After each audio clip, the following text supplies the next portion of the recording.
Hello students हम कर रहे हैं फिजिक्स का क्लास 12th का बोर्ड का पेपर जिसका पेपर कोड है 5572। चलिए बिना टाइम वेस्ट करे करते हैं क्वेश्चंस।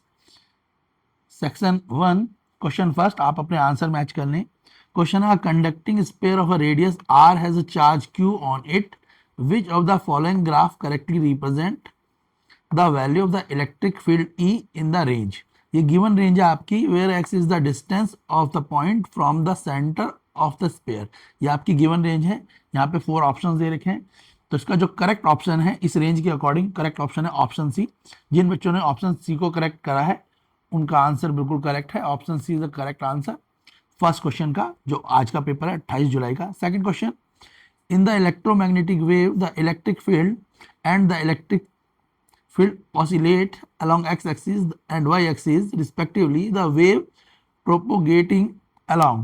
तो जो वेव है किसके प्रोपोगेट करती है, रीजन आपको पता है। इसका करेक्ट आंसर होगा ऑप्शन ए, z एक्सिस के अलोंग ये करेगी। तो करेक्ट आंसर क्वेश्चन सेकंड का है ऑप्शन ए। जिन बच्चों ने ए करा है वो करेक्ट आंसर है। Question third, in series LCR circuit connect to an AC source of voltage V and frequency, the power of loss at resonance is। तो power of loss of resonance होगा इसका option C. Clear है, V square upon R. Question fourth का आपका correct answer है option B. Question fourth correct answer option B है। जिन बच्चों ने ऑप्शन बी पे आंसर लगाया है वो करेक्ट है। क्वेश्चन फिफ्थ का आपका करेक्ट आंसर है ऑप्शन ए। तो क्वेश्चन फिफ्थ का करेक्ट आंसर ऑप्शन ए होगा। सेक्शन ए कंप्लीट होते ही हम बोनस क्वेश्चन करेंगे 5 मार्क्स के। तो सेक्शन ए कंप्लीट होते ही हम इन सारे क्वेश्चन के आंसर भी देंगे 5 मार्क्स के। तो अपने इन आंसर्स को भी जरूर चेक कर लीजिएगा, बोनस आंसर्स हैं तो आपको जरूर चेक करने हैं। चलिए हम फटाफट से सेक्शन ए कर लेते हैं। 5 मार्क्स के क्वेश्चन हैं सेक्शन डी के, इनको भी हम सेक्शन ए कंप्लीट होते ही सबसे पहले इन्हें करेंगे। चलिए सेक्शन ए देख लेते हैं फटाफट से। 4 क्वेश्चन हम कर चुके थे। चलिए क्वेश्चन फिफ्थ देख लेते हैं फटाफट। क्वेश्चन फिफ्थ का क्या आंसर रहेगा। क्वेश्चन फिफ्थ का करेक्ट आंसर है आपका option A, diffusion in forward bias drift in the reverse bias. Option A correct answer है क्वेश्चन फिफ्थ का। क्वेश्चन सिक्स का आपका करेक्ट आंसर है option C, 1.0 ampere option C. Question 6 का answer option सी रहेगा। Question 7 का जो आपका करेक्ट आंसर है वह है ऑप्शन ए। क्वेश्चन 7 का करेक्ट आंसर ऑप्शन ए है। अपने आंसर मैच कर लीजिए। क्वेश्चन 8 में आपको पता ही है कि क्वेश्चन 8 पूछा आपसे Balmer series of the hydrogen atom lying in. तो आपको पता है इलेक्ट्रॉन ट्रांसमिट कहाँ होते हैं, सेकेंड एनर्जी लेवल पे, जिसके हिसाब से इसका करेक्ट आंसर होगा ऑप्शन सी, क्योंकि ये रीजन विजुअल रीजन होगा। क्लियर है। क्वेश्चन 9 का करेक्ट आंसर है ऑप्शन ए, 23 सेंटीमीटर। क्वेश्चन 10 का आपका करेक्ट आंसर है ऑप्शन सी। तो अपने सभी आंसर्स मैच कर लें, इसके बाद हम बोनस क्वेश्चन करेंगे। क्वेश्चन 11 का करेक्ट आंसर है आपका ऑप्शन बी। क्वेश्चन 12 का आपका करेक्ट आंसर है ऑप्शन डी, इंफ्रारेड रे। चलिए स्टार्ट कर लेते हैं असर्शन रीजन भी। 13, 14, 15 और 16 देख लेते हैं इनके आंसर। करेक्ट आंसर क्या है। क्वेश्चन 13 असर्शन है आपका electron emission from the surface of zinc occur when yellow light is incident on it. और रीजन दिया है आपको, energy of the photon of yellow light is more than the work function of zinc. तो हमने assertion reason के हिसाब से, assertion तो इसका करेक्ट है बेटा, पर रीजन इसका फॉल्स है। असर्शन करेक्ट है, रीजन फॉल्स है क्वेश्चन 13 का, जिसके हिसाब से इसका आंसर ऑप्शन सी होना चाहिए। Assertion true, reason false. Question 13 का आंसर ऑप्शन सी होगा। क्वेश्चन 14 assertion है free neutron is not a stable particle, reason है it decays into a proton and an electron। तो क्वेश्चन 14 जो है इसका करेक्ट आंसर होगा आपका ऑप्शन बी। इसमें असर्शन और रीजन दोनों ही आपके ट्रू होंगे, मगर एक्सप्लेनेशन करेक्ट नहीं है।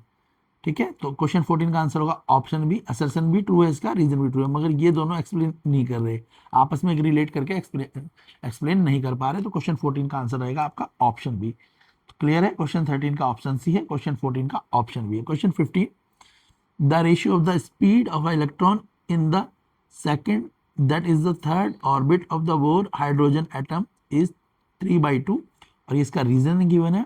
असर्शन और रीजन, ये असर्शन भी और इसका रीजन भी दोनों ही आपके क्या है, असर्शन रीजन में असर्शन ट्रू है, रीजन फॉल्स है। क्वेश्चन 15 का आपका असर्शन तो ट्रू है, ये क्वेश्चन 15 का असर्शन ट्रू है मगर रीजन इसका फॉल्स है, जिसके कारण क्वेश्चन 15 का आंसर भी ऑप्शन सी होगा। करेक्ट आंसर हो जाएगा ऑप्शन सी क्वेश्चन 15 का।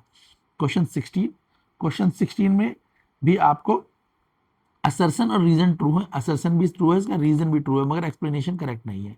क्वेश्चन 16 असर्शन भी ट्रू है आपका, रीजन भी ट्रू है मगर एक्सप्लेनेशन नॉट करेक्ट। तो क्वेश्चन 16 का आंसर भी ऑप्शन बी होगा। एक बार दोबारा चेक कर लें, क्लियर है क्वेश्चन 16 तक। चलिए अब हम फटाफट से अपना बोनस क्वेश्चन कर लेते हैं।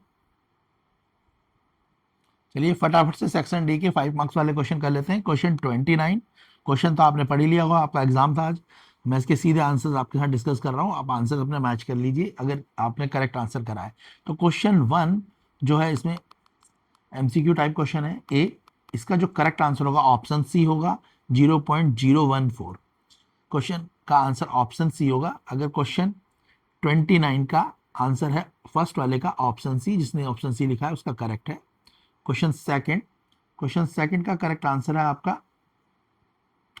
Option B 2 metre. तो क्वेश्चन जो इसका बी पार्ट है उसका आंसर ऑप्शन बी होगा। क्लियर है, 5 मार्क्स का क्वेश्चन है।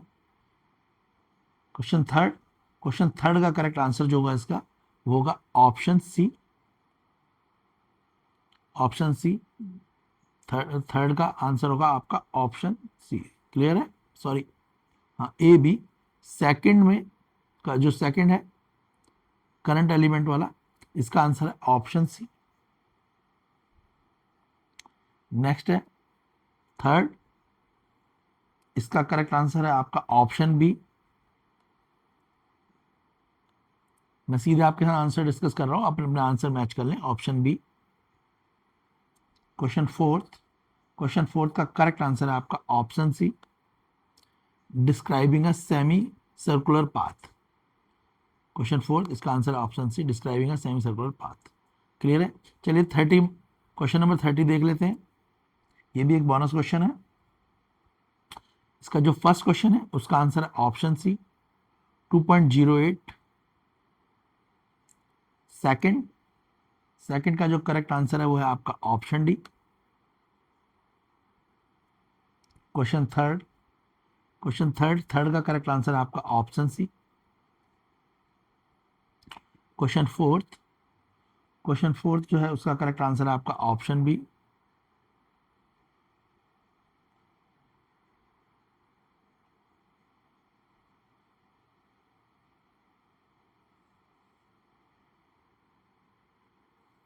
ये चॉइस पे भी क्वेश्चन है, फोर्थ का ही अगर आप चॉइस वाला क्वेश्चन कराया किसी बच्चे ने तो उसका आंसर है ऑप्शन ए। क्लियर हो गया, तो ये आपके 4 मार्क्स के क्वेश्चन थे। अब चलिए, अगर आप बच्चे चाहते हैं कि आपको पूरे क्वेश्चन पेपर का सॉल्यूशन मिले, सेक्शन बी के कंप्लीट क्वेश्चंस के आंसर, सेक्शन सी के भी कंप्लीट क्वेश्चंस के आंसर मिले, तो आप वीडियो को लाइक करें, कमेंट बॉक्स पे आप कमेंट करें कि आपको कंप्लीट सॉल्यूशन चाहिए। अगर आप चाहें तो इसकी हम आपको आंसर्स की पीडीएफ भी आपको प्रोवाइड करा देंगे, उसको भी आप कमेंट बॉक्स पे हम उसका लिंक डाल देंगे। उसके लिए आप कम से कम 500 लाइक और कमेंट करें ताकि हमें लगे कि आपको रियल में नीड है। तो आपको कंप्लीट क्वेश्चन पेपर का सॉल्यूशन मतलब आंसर की आपको कंप्लीट प्रोवाइड हो जाएगी। तो वीडियो को लाइक करो, चैनल को सब्सक्राइब करो और वीडियो को उन फ्रेंड्स के साथ शेयर करो जिनका फिजिक्स का पेपर था आज। तो आपको कंप्लीट पेपर का सॉल्यूशन मिल जाएगा, आंसर की मिल जाएगी। अगर आपको इसकी रियल में नीड है तो आप कमेंट करें, लाइक करें, वीडियो को शेयर करें। जितनी ज़्यादा आप वीडियो की रीच बढ़ाएंगे हमारे को पता रहेगा कि हाँ एक्चुअल में आपको इस की फिजिक्स के पेपर की आंसर की ज़रूरत है। अगर आप चाहें तो वैसे तो तीनों सेट एक जैसे ही होते हैं, थोड़ा बहुत चेंज है, हम आपको तीनों सेट्स के सॉल्यूशन भी दे देंगे। वीडियो को लाइक जरूर करें, शेयर करें अपने फ्रेंड्स के साथ और जितने क्वेश्चंस के मैंने आंसर बताए वो मैच करें और देखें कि आपने कितना स्कोर करा है। कंप्लीट पेपर के सॉल्यूशन के लिए आप कमेंट करें, होप आप सभी का पेपर अच्छा गया होगा। पेपर आप कह सकते हैं मॉडरेट है ये, नो बहुत ज़्यादा टफ भी नहीं है, मॉडरेट पेपर है। तो अच्छी प्रिपरेशन अगर आपने करी है तो आप इसे आराम से कर पाए होंगे।